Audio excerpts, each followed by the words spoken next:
La cité chère à Albert Dubout s'est toujours distinguée par la singularité de ses affiches taurines. Sur le littoral héroltais, les arènes Manuel Benítez El Cordobés cultivent depuis des années une certaine philosophie de la corrida, en invitant régulièrement les toreros vedettes dans le cadre d'une feria placée sous le signe de l'affition et de la convivialité.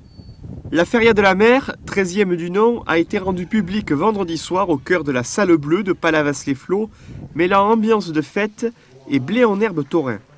Avant d'être transformée en bodega géante, cette enceinte sportive a permis aux aficionados de découvrir les nouveaux élèves de l'école taurine d'Arles qui, sous la direction de Mehdi Savali, ont participé à un tentadère au public. Exercice rare, habituellement privé, qui a permis à l'éleveur arlésien Pierre-Marie Ménadier de tester la bravoure d'éventuelles génitrices. Un moment des plus taurins, précédé par la présentation des cartels de la feria et des deux courses camarguaises du cycle, qui verront notamment une royale de Cuillé ainsi qu'un concours de manade.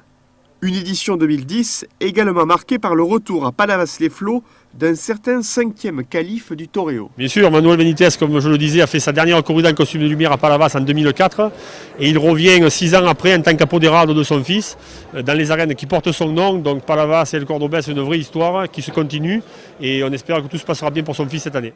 Julio Benítez, fils du grand El Cordobés, effectuera sa présentation en qualité de matador de toros dans les arènes qui portent le nom de son père depuis 8 ans maintenant.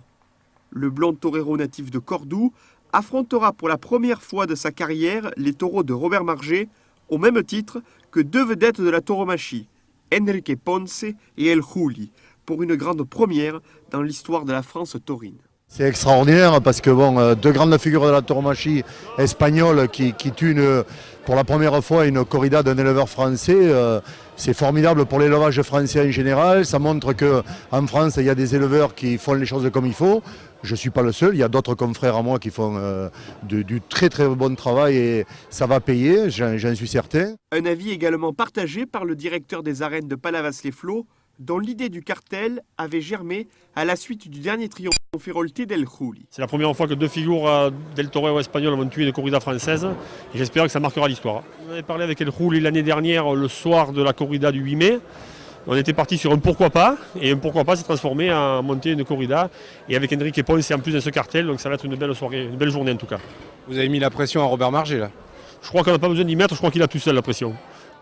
Une pression qui sera également présente une semaine plus tôt, samedi 1er mai, pour les toreros français Juan Bautista et Mehdi Savali, qui affronteront un lot de taureaux espagnols de Torrestrella aux côtés de Mathias Tejela.